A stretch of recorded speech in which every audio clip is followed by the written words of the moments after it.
There was an interesting question that I was asked a while ago, and the question was like, can you prove that you are alive? See, this may sound initially like a very profound and deep question, but first and foremost, what would exactly be that someone defines as life? Because, as I always remind people, when you discuss with others a certain concept, be sure to first and foremost find out or measure what they call as that concept. Because you may be discussing what you think as the same thing, but you may be referring to it in slightly different ways. If we are to think about a concept like life, in most cases we are not aware of our life because our physical body is doing everything we want for us. You don't do any effort to think, things just happen when you think about stuff. And the thoughts exist in your mind, your brain will cycle and recycle through those, and you will get hints.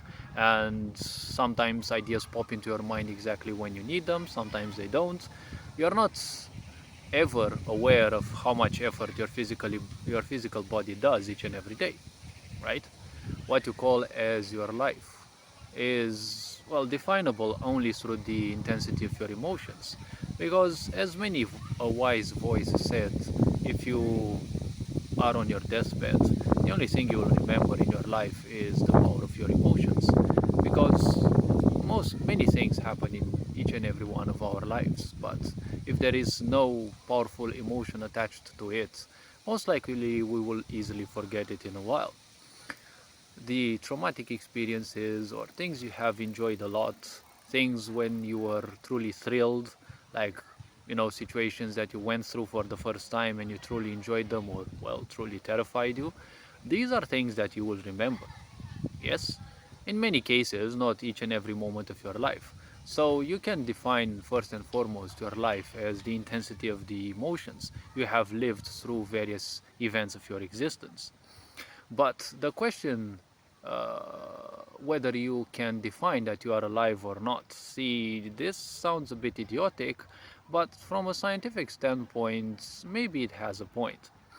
When I looked for an answer towards this, the answer wasn't that complex, but it wasn't necessarily easy.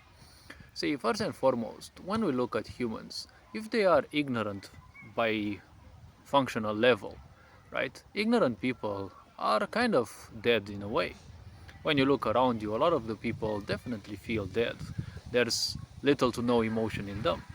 The more people disconnect from their emotion, the more dead they will feel. Because when you disconnect from your most important part, well, that is a problem. Because you're gonna live like a spirit, right? You're gonna live mostly like a being who simply disregards its physical body, and you're almost like a discarnate entity, right? Living without your emotions means ignoring most of your life in the first place, because of all other processes that happen in your physical body, you're only aware of those when you are in pain, right? To most of us throughout our lifetimes, especially when society and the such bombards us with so many things to do, and overthinking also is an issue. You remember you have a brain when your head hurts. You remember you have a belly when it hurts, right? You remember you actually have blood in your body when, you scratch your skin and, bleeding occurs, right? So, in such situations, ignorant people aren't much alive. Obviously, they are physically active, yes, and you can also say from your own experience that they are alive because there is a physical body and it is moving from here to there. Yes, it only has its subconscious as its driver, not the being that should be in there. But if the quality of life that was put in a physical body is low, then, well, they will feel almost like a walking dead because there's not going to be much of a manifestation of life, let's see. That being within the physical body isn't used to having a goal to fight for, won't have the spine to actually fight for something, won't follow a hobby or something. It will just be a low piece of life uh, summoned within a physical body by some low quality female's body. Because the higher quality a woman can keep her body, the more powerful a life force they can invite in the body of their child, right? Why do you think society wants women to conduct self-destruction and to be as miserable as possible? Because only through this will you invite all sorts of, well, bad energies in a physical body, right? And that's why so many of those people who are born like that, they are miserable by design. They are something within something much greater than them. Because this physical body was not designed for all sorts of impulses of existence. We can actually put what you may call as a demon or a lower life force into a human body if you have a miserable enough woman, right?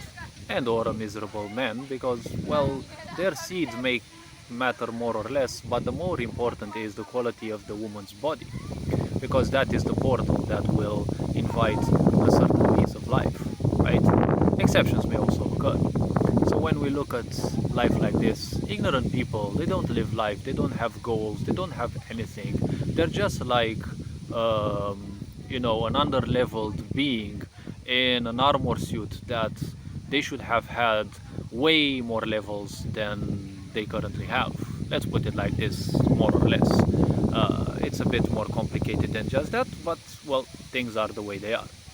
So when it comes to people who are aware, people who have a certain awareness in their life, it's kind of hard to convince them that they are not alive. Because, when you are alive, this is also another problem of society, because the narcissism in this society has led even religions to make you think that when death ends your life, death is the end of all things. There's nothing beyond. Well, I assure you there is everything you may want beyond. It's just that it's gonna be manifest without this physical body that you have, and with the discernment that it has, as well as with the active thoughts that you have. Why I say active thoughts? Because you're cycling through them actively. Once this physical body is discarded, all that information will wither along with the brain.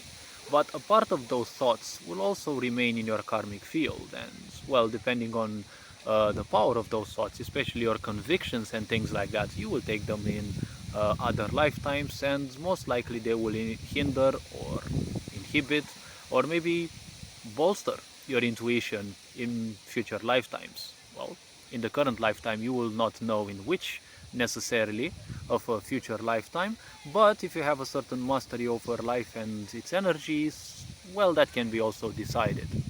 But we're not gonna talk on that right now. So when it comes to life and thinking about whether you are alive or not, see, even beyond the certain, well, what humans call as death, even beyond that is still life, right? It's One can think about a life in which the piece of life will be in a kind of limbo until they're capable of seeking for another physical body, which, well, life will seek unconsciously based on certain parameters and what it may seek. It itself knows that, and, well, to most other people, if not to everyone, it's gonna be impossible to figure out when it will find a new physical body, where it will born, and what part of its karma it will want to sort through. Because one has to comprehend what you call the unconscious mind is something that goes way beyond the simple mind, right? The simple thought-making process that so many people make use of. So if we are to think about being alive or not, well, technically you're alive right now, and you're gonna be alive even beyond the so-called death of the physical body, even if death has been so much demonized. But a lot of people ask the question, how can you prove that you are alive? Well, I for one would ask, why would you necessarily need to prove you are alive if there is just life, and beyond the so-called death is still life, right? Science says we are seeing only 0.035% of the visual light spectrum. So we're technically blind to the cosmos. Now, if we are to think a bit, if we were to see 5% instead, maybe we would see even some of the ghosts. That would be probably horrifying for a lot of people. But the point is, a ghost is either a karmic remain of someone or a spirit, call it a spirit that waits in the limbo periods before it can seek for another physical body to resume carnate existence or whatever, right? Some of these so-called spirits are just discarnate beings that don't even seek a physical body. They just exist the way you exist, right? Because there are multiple dimensions and each has its own inhabitants. So, in order to prove that you are alive, you need to be of a certain level of awareness in life.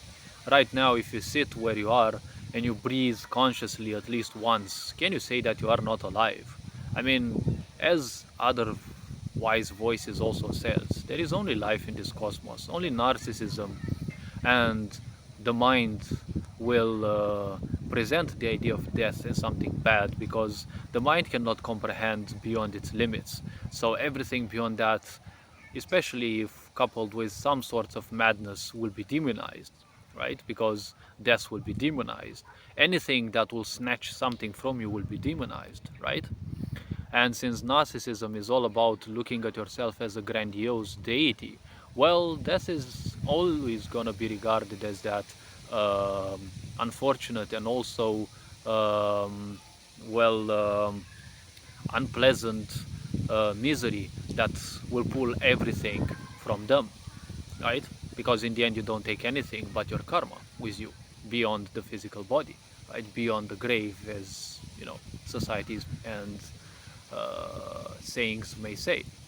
So, if we are to go a bit further, if you can breathe consciously, if you can think consciously about certain things, there is little to no doubt that you are simply alive. The same thing you will do in your unconscious existence beyond this physical body, when you will enjoy the discernment of this physical body no longer. The unconsciousness of your existence will still take some decisions, will still allow you to experience emotions just like you experience them in this physical body, but without its limits. Because there is a limit to how happy you can be, to how sad you can be, to how disruptive you can be, to how angry you can be. Because the physical body has its limits. If you go beyond those limits, well, there's gonna be a problem. You can ruin something in your physical body. And that is, in most situations, unrepairable. So, the more conscious someone is, the more alive they will feel. There is only life, life, and life. There is little to no necessity to simply prove or provide any answer to this question. Hopefully, this raised a bit of awareness. You are appreciated. Take care. Enjoy life. This being said, Ferenjan Board signing out.